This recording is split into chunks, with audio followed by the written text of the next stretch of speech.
సిరిసిల్ల మరి నిశ్శబ్దంగా ఉండడానికి అవకాశమే లేదు. ఈ సమయంలో ఒక సింహ గర్జన చేయాల్సిన అవసరం చాలా చాలా ఉంది. కాబట్టి ఎంత గట్టిగా చెప్తారో ఒకసారి నేను చూస్తాను. గట్టిగా జై శ్రీరామ్. నిజంగానే ఈ తల్లులు అద్భుతంగా పూజా కార్యక్రమం నిర్వహించారు. కానీ వాళ్ళ దృష్టి అంతా ఇప్పుడు మన స్పీచ్ మీద ఉండదు. ఆ మంగళహారతి అవి కొంచెం ఇబ్బంది పెడుతుంది. కాబట్టి ఆ మంగళహారతులు కొంచెం ఆ మధ్యలో జరుపుకున్నామా. నేను ఒక 2 నిమిషాలు అవుతాను. అందరూ చేతులు జోడించుకోండి. మనకి దగ్గరలో రాజన్న ఉన్నారు. రాజరాజేశ్వర స్వామి మనం ముందుగా రాజన్న అని పిలుచుకుంటాం. వేములవాడ రాజన్న వారి శ్లోకం ఒకటి చెప్పేద్దాం. అందరూ చేతులు జోడించుకోండి. ఎవరికైనా కాళ్ళకి పాదరక్షలు ఉంటే దయచేసి వదిలేసుకోండి. అది కూడా చెప్పాల్సి వస్తే ఇబ్బందిగా ఉంటుంది. పాదరక్షలు వదిలేసి చేతులు జోడించుకోండి. భోలా శంకరుడు భక్త వత్సలుడు, ఎవరెదరినా కాలకుండా ఇచ్చేవాడు, మన గురించి విషయాన్ని స్వీకరించి అమృతాన్ని పంచినటువంటి వాడు. అలాంటి ఆ పరమశివుడిని ఒక్కసారి గట్టిగా మన శ్లోకంతో ప్రార్థించుకున్నాం. అందరూ చెప్పండి. మృత్యుంజయాయ. సౌండ్ సరిపోతలే. ఒకటి మాత్రం వాస్తవం, మీరందరూ మా స్పీచ్ వినడానికి వచ్చామనుకుంటే అదొక నిజమే. కానీ మాకు ఆనందం ఏంటి, సిరిసిల్లాలో ఎంత ఆధ్యాత్మికత ఉంది, ఎంత శక్తి ఉంది, ఎంత జాగృతంగా ఉన్నారు అది చూడడానికి మేము వచ్చాం. ఎందుకంటే మీ జాగృతం ఈ దేశానికి శ్రీరామ రక్ష, ఈ జాగృతి మీ భవిష్యత్ తరాలకి శ్రీరామ రక్ష, ఈ జాగృతి ఎంతో మంది హిందువులకి శ్రీరామ రక్ష. మిమ్మల్ని చూస్తే మన హిందువులందరికీ ధైర్యం కలగాలి. ఏమి హిందువురా బాబు, ఎంత అద్భుతంగా కూర్చున్నారు అనుకునే విధానం. కాబట్టి కొంచెం గట్టిగా సౌండ్ పెంచి చెప్పండి. పనికిరాని విషయాల్లో మన దగ్గర సౌండ్ బాగా పెరుగుతుందని. మన ధర్మం విషయంలో, మన దేశం విషయంలో మనం గనక నిశ్శబ్దంగా ఉంటే తర్వాత శబ్దం చేయడానికి అవకాశమే ఇవ్వరు. గుర్తుపెట్టుకోండి. మీరు ఇంత బాగా ఇక్కడ పూజ చేస్తున్నారు కదా, ఇంత ఓపెన్ ప్లేస్ లో భవిష్యత్తులో అయ్యగారు మంత్రం చెప్పడానికి అవకాశం లేదు, ఇక్కడ పూజ చేయడానికి అవకాశం లేదు అని ఈ దేశంలో 2 ముంచడానికి సిద్ధంగా ఉన్నారు. ఒకటి చాదరు, ఒకటి ఫాదరు. చాదర్ అంటే గ్రీన్ తెలుసు కదా, బట్ట. ఫాదర్ అంటే తెలుసు కదండి. ఎక్కువ చెప్పాల్సిన పని లేదు. ఎందుకంటే ఇంత మంచి స్టేజ్లో మళ్ళీ వాళ్ళ గురించి గరుడు వదలేదా. గట్టిగా జై శ్రీరామ్. కాబట్టి మీ సౌండ్ మాకు కావాలి. ఇప్పుడు గట్టిగా చెప్పండి. మృత్యుంజయాయ, రుద్రాయ, నీలకంఠాయ, శంభవే, అమృతేశాయ, శర్వాయ, మహాదేవాయ నమో నమః. మీకు తెలుసో లేదో, నేను చిలుకూరుకు వచ్చిన ప్రతి చిన్న పిల్లోడికి, స్టూడెంట్స్కి, చిన్న పిల్లలు కాదు స్టూడెంట్స్కి, సోల్జర్కి గన్ను, స్టూడెంట్కి పెన్ను అని పెన్స్ ఇస్తా ఉంటా. మీరు చాలా ఆశ్చర్యపోతారు. 2,50,000 పెన్స్ మొన్న 10th ఎగ్జామ్ రాసే గవర్నమెంట్ స్కూల్ పిల్లలకి స్టేట్ మొత్తానికి పంచడం జరిగింది. చాలా మందికి తెలియదు. అది పబ్లిసిటీ స్టంట్ కాదు, భగవత్ ప్రసాదం పిల్లలకి చేరాలని. అది ఎక్కడి నుంచి ప్రారంభమైందో తెలుసా మీకు? ఎంత ఆనందపడి చప్పట్లు కొట్టాలి తెలుసా? అది మన సిరిసిల్ల నుంచి ప్రారంభమైంది. గుర్తుపెట్టుకోండి. ఇక్కడ మీకు కొంతకాలం క్రితం శ్యామలాల్ ప్రసాద్ సార్ ఉండేవారు, కలెక్టర్ గారు, ఆర్డీఓ గారు. ఇప్పుడు హైదరాబాద్లో ఉన్నారు, అంతకుముందు పెద్దపల్లిలో ఉన్నారు. తర్వాత అనురాధ మేడం ఒకసారి చిలుకూరులో పిల్లలకి ఇలాగే పెంచిస్తా ఉంటే, గురువు గారు మీరు గుడికి వచ్చిన వాళ్ళకి ఇస్తున్నారు, మరి చాలా మంది విలేజ్ వాళ్ళు గుడి దాకా రారు కదా, మీరే అక్కడికి వస్తే సరిపోతుంది కదా అని. తప్పకుండా అమ్మా అని చెప్పేసి మన సిరిసిల్ల నుంచి మనం కార్యక్రమం ప్రారంభం చేసాం. గట్టిగా ఒకసారి తప్పట్లు. అంత అద్భుతమైనటువంటి మన సిరిసిల్ల. ఇంకా విశేషం ఏంటి, చాలా చోట్ల చేతి వృత్తులు మంగళం పాడేశాయి. మంగళం పాడటం అంటే పోయి ఎవరు చేతి వృత్తులు చేయట్లా. కానీ మన సిరిసిల్ల ఇప్పటికి కూడా చేనేత వస్త్రాల పరిశ్రమని అలా అద్భుతంగా మొదలుపెట్టి చేనేత అన్న ఉన్నాడు. అగ్గి పెట్టెలో చీరలు వేసే అంత సామర్థ్యం ప్రపంచంలో వేరే ఎక్కడా లేదండి. అలాంటి దివ్యమైన ఈ యొక్క సిరిసిల్ల నుంచి మనం చిన్నగా ఉండకూడదు, ఒక సింహగర్జన చేయాల్సిన పరిస్థితి. కాబట్టి మళ్ళీ ఒకసారి గట్టిగా జై శ్రీరామ్, జై శ్రీరామ్. భారత్ మాతా కీ, భారత్ మాతా కీ. నాకు ఇచ్చిన సమయం ఒక 20 నిమిషాలు, పర్వాలేదు, ఇంకో 5 నిమిషాలు గ్రేస్ పీరియడ్ మనం తీసుకోవచ్చు, తప్పేమి కాదు. మీకు ఒక చిన్న కథ చెప్తాను. పాపం పరమశివుడికి అలవాటండి, ఎవరు తపస్సు చేసినా అనుగ్రహించాలి. ఒక రాక్షసుడు తపస్సు చేస్తాడు, పాపం పరమశివుడికి రావాల్సి వస్తే అనుగ్రహించడానికి ప్రసన్నం అవుతాడు. ఏమి కావాలో ఆయన అని అడుగుతాడు. పరమశివుడు భోలాశంకరుడు, అలాగే హిందువులు కూడా చాలా భోలాన్ని. ఎవరి లోపల ఏముందో మనం తెలియదండి. పాపం మాతృదేవో భవ, పితృదేవో భవ, ఆచార్యదేవో భవ, తర్వాత అతిథిదేవో భవ. అందరినీ మన వాళ్ళు అనుకుంటారు, మంచిగా భోజనం పెట్టి పంపిస్తారు, ఉన్న దాంట్లో సహకరించి పంపిస్తారు. అంత మంచి హిందువులు. ఎవరి పట్ల ద్వేషం లేదు హిందువుకి, ఎవరి పట్ల పెద్ద కాఠిన్యం లేదు హిందువుకి. అంత మంచి హిందూ. అలాగే భోలా ఎలా ఉన్నాడు హిందువు భారతదేశంలో, అలాగే మన భోలా శంకరుడు పాపం అనుగ్రహిస్తారు. అడగమనగానే ఈ రాక్షసుడు ఏమడిగారు తెలుసా? నేను ఎవరి చేతి మీద, ఎవరి నెత్తి మీద చేయి పెడతానో వాళ్ళు భస్మం కావాలి. పరమశివుడు సరేలే, నువ్వు ఏది కోరుకున్నావో అది తదాస్తు అన్నాడు. మరి మూర్ఖుడైన రాక్షసుడు, అంటే భస్మాసుడు అంటాం కదా మనం, అక్కడికి ఆగి ఆనందపడొచ్చుగా. ఈ పిచ్చోడు ఏం చేశాడు? ఆ ప్రయోగం పరమశివుడి పైనే చేద్దామని ఆయన వెంట పడతాడు. పరమశివుడు పాపం ముందుకు పరిగెడతాడు, వెనుక ఈ యొక్క భస్మాసుడు.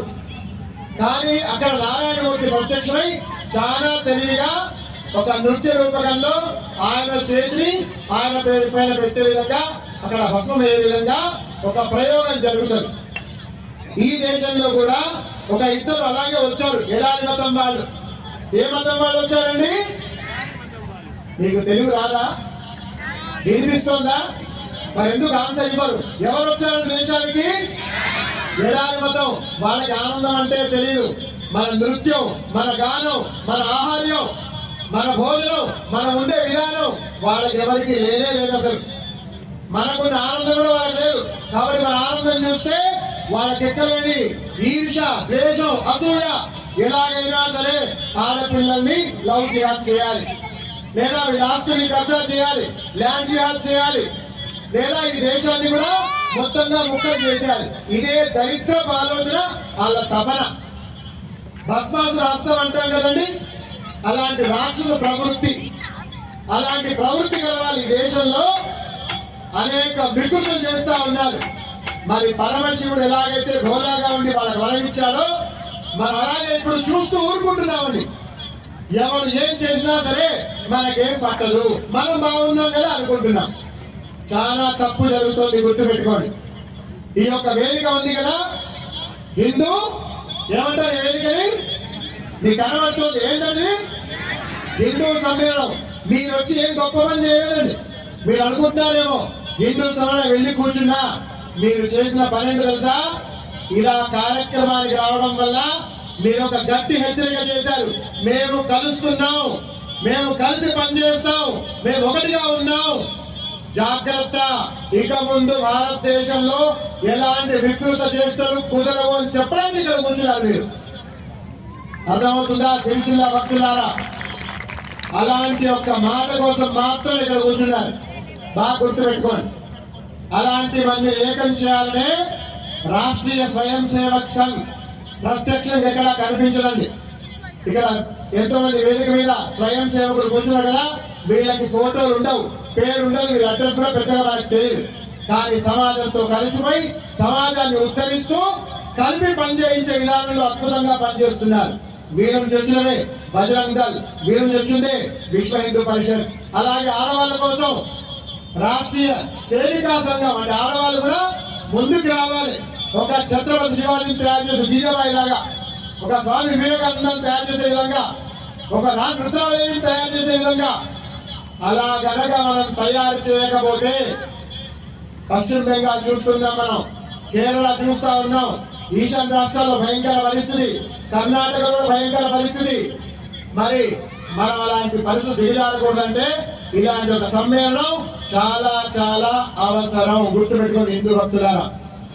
కాబట్టి ఎవరెవరు వచ్చారో మేము ఈరోజు మీకు అందరికి పేరిస్తున్నాం.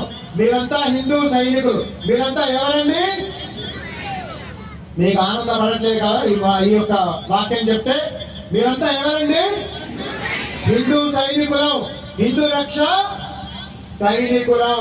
భారతదేశంలో అక్కడ పోట్లాడతారు మిలిటరీ వాళ్ళు, కానీ భారతదేశం లోపల కూడా అనేక సమస్యలు మనకు ఉన్నాయి. దాని యొక్క నివారణ కోసమే ఈ హిందూ సమ్మేళనం. ఇక్కడికి వచ్చిన ప్రతి ఒక్క హిందూ కూడా మేము శుభాశీర్వాదాలు తెలియజేయడం జరుగుతోంది. కానీ ఒకటి మాత్రం నిజం, ఇక్కడ వచ్చిన ఎవరి చేతిలో కర్ర ఉందా అండి? నీట్గా వచ్చి కూర్చున్నాం, ఒక్కరి చేతిలో ఆయుధం లేదు.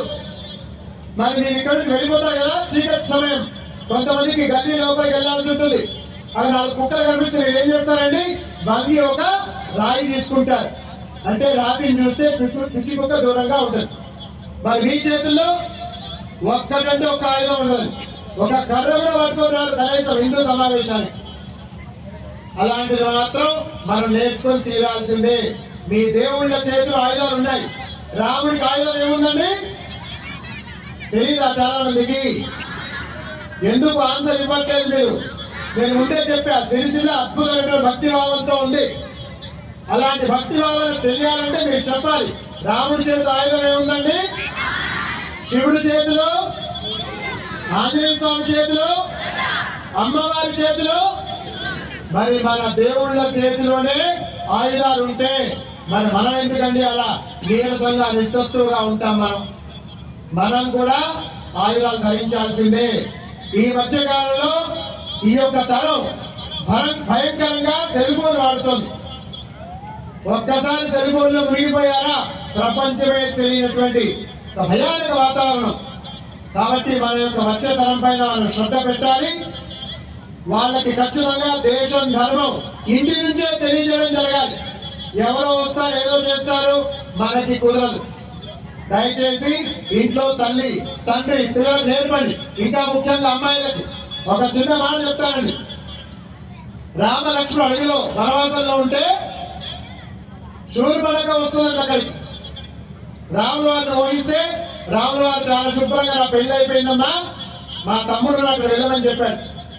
లక్ష్మణుడి దగ్గరికి వెళ్తే ఆయన ముక్కు కోసేస్తాడు. ఎవరికి ముక్కు కోస్తాడండి? శూర్పణఖ. ఎంతటి మీరు గమనించాల్సిన విషయం, మిగతా ఏదైతే జాతులు ఉన్నాయో వేరే మతం వాళ్ళు ఆడవాళ్ళు కూడా పర్వాలేదు ఏం చేస్తుంది మొగళ్ళ కంటే. ఈ ఆడవాళ్ళు మన హిందూ అమ్మాయితో పరిచయం పెంచుకుంటారు.